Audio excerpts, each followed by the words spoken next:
So, FaZe just played 13 rounds of perfect Counter-Strike. And for ENCE, it was not fun. FaZe vs ENCE have been a one-sided affair lately, with ENCE usually beating FaZe. But in this BO3, FaZe took 55 minutes to win the whole series. So what happened? Today we're breaking down how ENCE lost 13 rounds in a row versus FaZe on Anubis.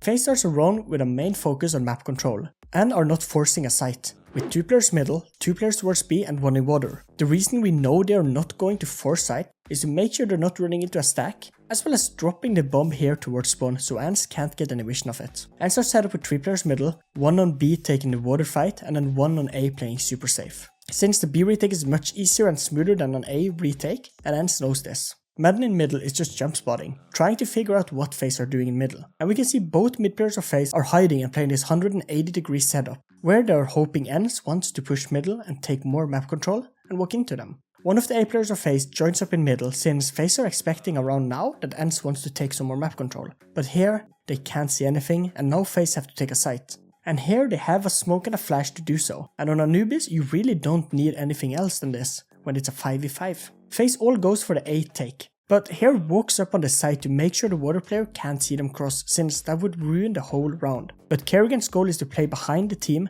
and kill the ENCE rotations, and this is why he's on the stairs in water and not peeking.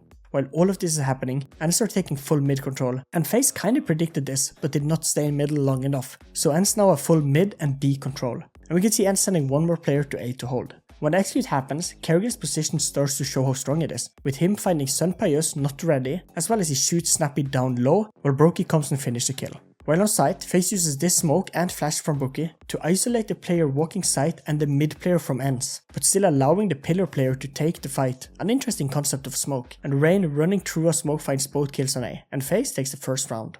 Sunpius aggressing, this is where Kerrigan's perfectly positioned, oh he nearly had 2, as Snappy. He lives on, but the site's being taken. Snappy cut down by the Brokey clock. Rain's the one in the site, and he makes light work at 2 of them. As FaZe find this pistol clean.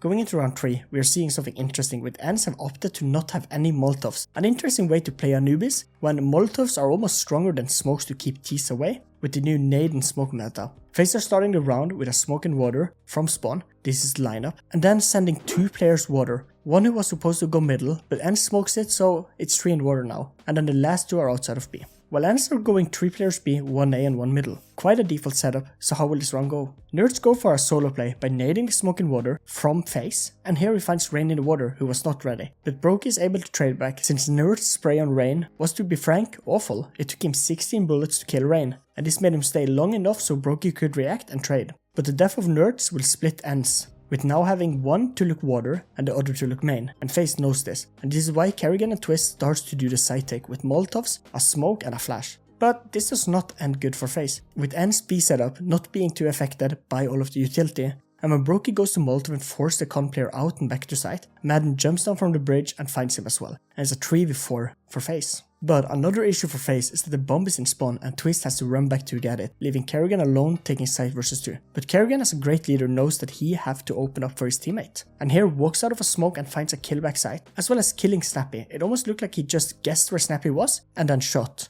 and he have pulled this round back for FaZe. But Twist, while he's going middle, he knows these kills from Kerrigan will force ENCE to rotate, and he's hoping to either go middle and kill 1 player or be able to go A site completely free of any players.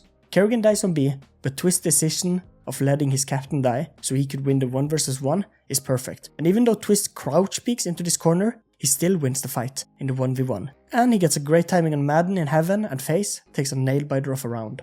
Into the fight, helps bail his teammates out, but Kerrigan, he's into the site already. Snappy, oh, beheaded by Kerrigan. Madden, he's working into mid. Oh, and the ding's not good enough, D-Ha, he's gone. Oh, he just looked away! Twists! Catches him off guard!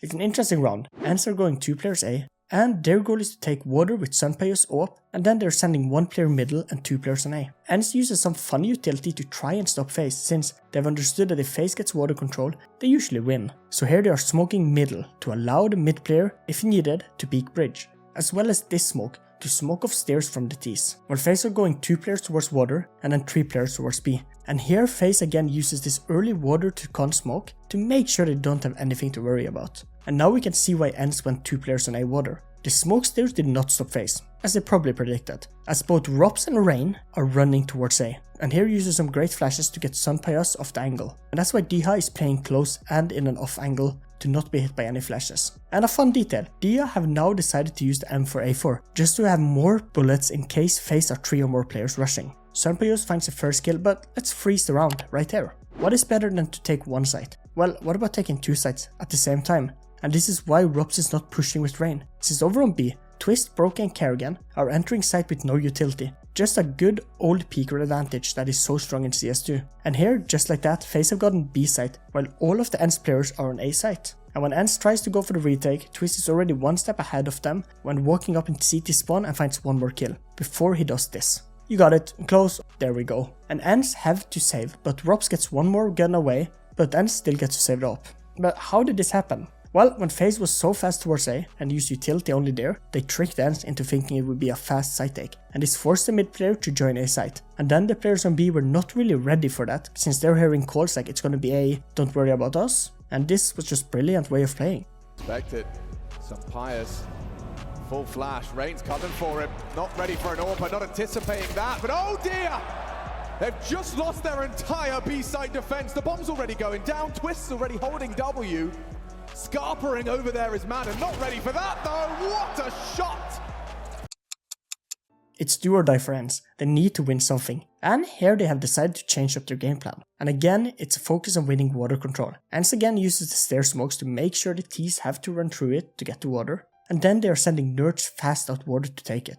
But FaZe are ready. FaZe starts with the default water smoke, as well as an early B site smoke to block both spawn and temple. And then they have 1 player outside of B, 1 middle and 3 water, with Rain, who has the best spawn, jumping out of the smoke and just getting behind the wall. But when ropz gets out, he's spotted by nerds, and here nerds shoots some shots in hope of hitting ropz, but ropz is able to just get safe behind the corner. So in one way, nerds have water, but have to play with the fear that he can be double peeked at any moment. We can see how much ENCE wants water, with this smoke on the sidewalk to make sure they don't have to worry about it. And then having Dia with him. And here nerds get shots down to 3 HP by Broky's AWP. Broky finds Nerf after jump spotting above the smoke to see him. This death forces Snappy to join up on A, and this leaves middle open, and here Karrigan can walk into middle and come behind A site. And this is why FaZe are still re-aggressing into water, to try and force ENCE back to A site and into Karrigan. And the reason ENCE is doing this is since FaZe have not done much middle in general, so they are not really expecting this fast play by Karrigan. But Dia finds Rain, and Snappy runs back since he still remembers that middle is open. And here with a knife out, Karrigan executes him, and this is his reaction.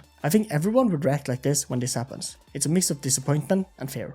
FaZe in middle uses 2 smokes and 2 molotovs to make sure ENCE can't take it back. But Madden gets a little closer in middle than FaZe thought, and here he jumps and is able to spot Twist and kill him through the smoke before Broky trades him back, and it's a 3v2. But it's quickly a 2v2 after ropz tries to kill Sunpayas, and here the Spanish Joker hits a nice flick. But in the 2v2 it all goes wrong for ENCE. They are split up in the 2v2 and FaZe knows this with seeing Dia earlier in water and now seeing Sunpayas in connector. Broky with a great awareness is not just running into site to join up with Karrigan, goes up on the stairs instead of running into the AWP. And here in an off angle is able to kill Dia with a nice peek with the Tech 9, who had no clue. And FaZe knows A side is open, and yet again in the end of the round, FaZe crawls their way to a victory by just playing on how bad ENCE are playing in the endgame. Karrigan, he's got a lot to do. Snappy's accelerating, he's not expecting anyone here! And some captain on captain action. Snappy didn't even pull a gun out, he just knew he was dead. Accepted his fate. Karrigan's already pushing way deep. Adam might walk through the smoke just as the molly's in their hands. It's a great timing. Twist should be a dead man. Now the sound cube betrays him. He's burning. He still hits the first. It's Broky and Sunpayas connecting on their AWPs in unison. That's the bomb on Broky's back. He has got the package. High priority. But so is finding Sunpayas, but he's just slinking into main. Or actually jail. Still an angle. Oh, and a shot from Broky. Yeah, now they know A is completely open. Sunpayas is all over towards dark. Karrigan has made sure he can't rotate back. Brutal. The round starts slow, so let's skip a little bit. FaZe are going for an A split with 3 players in middle and 2 in water, and ENCE are not set up for this. As we can see, ENCE have gone 2 auto shotguns and have 2 players in middle and then 1 on A. But a weird setup, since they have the shotgun in the back and then the M4 up close, meaning that if the M4 dies, the shotgun can't really do a lot to trade. And Twist and Broky with a nice 2-man peek kills both middle players. And here the whole ENCE setup is ruined, with both middle players dying, This leaves an AWP alone as well as 2 on B site. Zombeyes does a great job at killing the FaZe player peeking 1 by 1, but a good Molotov forces him off the angle and Brokey finds him, and FaZe takes the lead 10-0. Madden has some support in the form of Diha. Nice nade. Yeah, softens him up for this. Leads this cleanly down, drive-by from Twist. Mid open, A under scrutiny, only Sunpius to try and fight for ENCE to give them something to celebrate. 2, insufficient. ENCE have gotten 2 smokes, 1 Molotov, 1 flash and 1 nade. And this is done to first of all help them with executing, but as well using the nade to remove smokes if FaZe uses one. And I like this idea since, in places like Banana and Inferno, in CSGO a whole execute could be ruined by this singular smoke. So with the nade you eliminate that threat. FaZe are going 3 players A, 1 in middle and 1 on B, while ENCE are going all 5 players to A. And again, FaZe are reading ENCE like a book they've read 100 times before. ropz early peek to water nets him 1 kill before he's traded. While ENCE players use utility to take site, these ones here are the lineup and here's where they land. Kerrigan is able to kill Madden, who wanted to try and get an opening kill, but by now FaZe have a mid player that came to A site and is now back site, as well as Rain pushing behind ENCE. So when Kerrigan gets dinked and run away, ENCE will chase him and run into a stacked A site. And by the way, ENCE can't even run back, since Rain is already coming behind, so they kinda have to win A site now. And ENCE shoots 2 players low as a 3v2 in the favor of FaZe, but it's not interesting, with Rain behind killing the last 2 players, and FaZe have done it 13-0 on LAN, the first ever. ropz readies his aim, a precise headshot, Carrigan ready as well, a clean click from Carrigan. Nade, missed shots. Tags up Nerds, Carrigan gets away, Brokey as well, clocked with 1, good shots on the Glock, but still hits his. Nerds and Snappy to keep ENCE in it, or it's all over from behind. Rain has done it, and FaZe with the perfect finish. What a match. Even Nuke FaZe almost played the CT side perfect to win 13-9, almost winning 5 rounds in a row. And so far this event, it looked like FaZe are back to the major winning form we saw them in 2022. Thanks for watching, and here are 2 videos YouTube told me you would like. Bye!